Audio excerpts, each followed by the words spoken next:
sunshine way. I am your lovely host Chiya, and welcome back to my channel where we become better teachers, better dancers, and live a life of light and let our light shine. So y'all, on today's video I have three simple, three amazing, three easy things to add to your life to help you become a better dancer. These three things changed the way I dance, the way I think about dance, the way I attempt, the effort, everything that I put towards dance. It changed it. In as little as 6 months, I became a better dancer. 6 months, y'all. That's like half a year. That's like, you can do it. You can do it. That's all I can say. You can do it. One of my goals of this channel is not only to take y'all along my journey at becoming a better dancer and a better teacher, but to also shed light on how we all can do it and how we all have this journey of life and light to go on, right?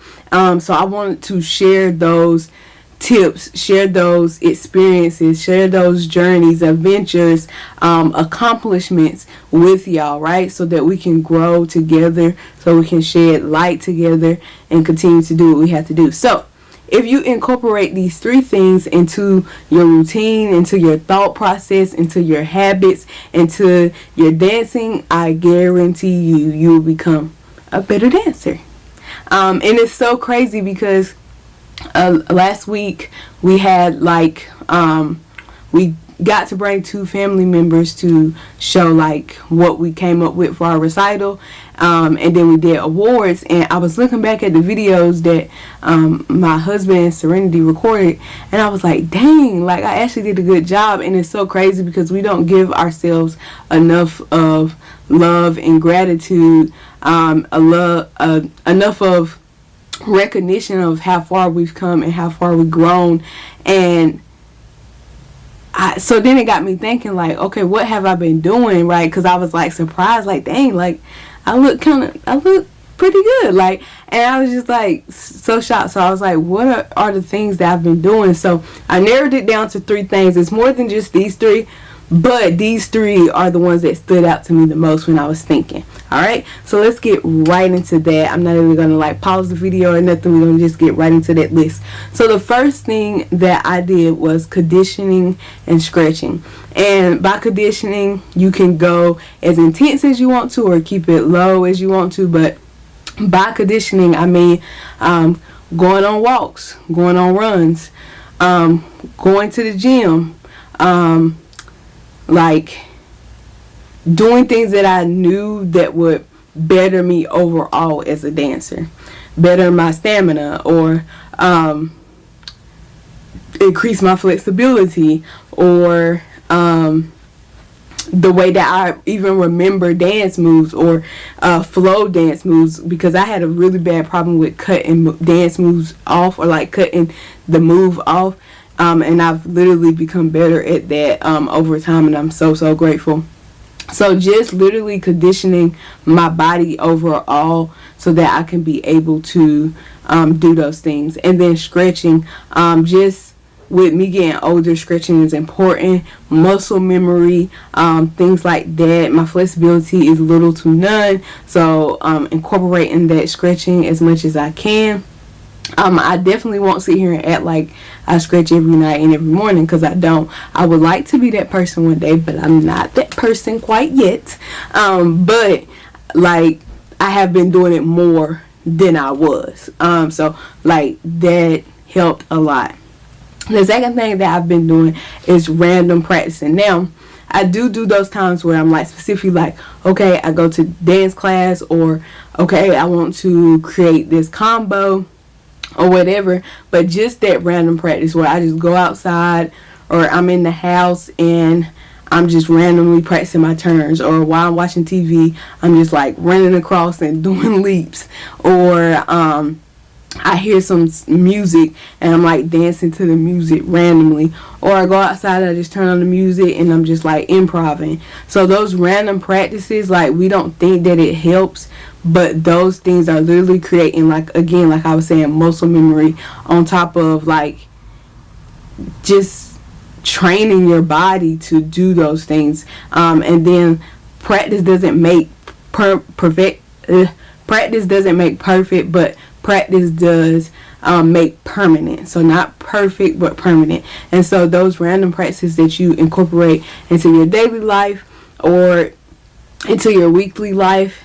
Sometimes when I'm in the kitchen and I'm cooking, sometimes I just, like, if I'm listening to music, I just stop and then I just start doing turns, or I think about some dance moves that I really want to improve on, and I'm just like in the kitchen and I'm doing them, and then, like, you know what I mean, like, you just randomly incorporating it, because it literally teaches your body to flow naturally into that.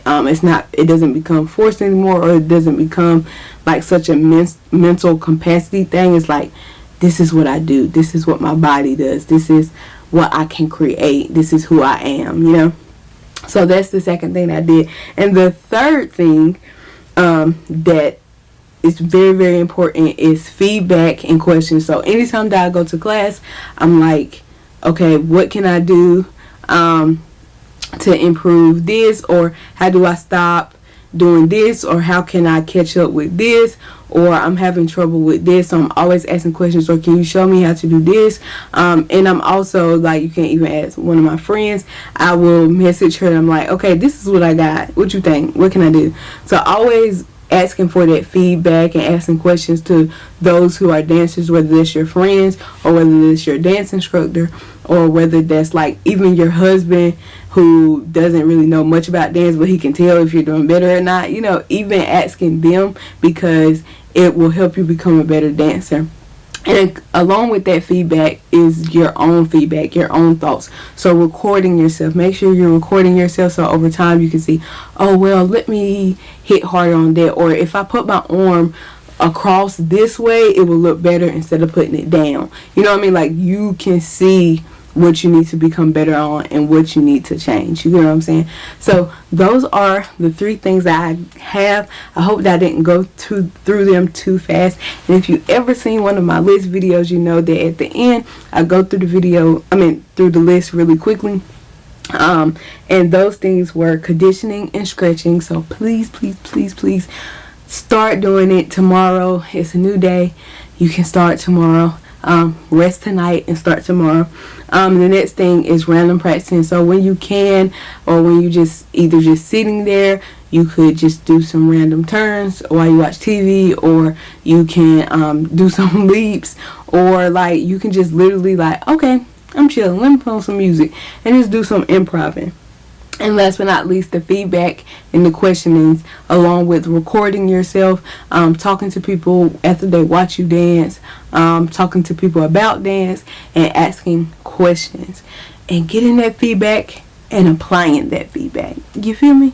So those are the 3 things I have for y'all. Like I said, this is so important as far as becoming a community of dancers, a community of teachers, a community of light in life, and taking people along our journey. So definitely thank y'all so much for staying on this journey for me. Please continue to stay.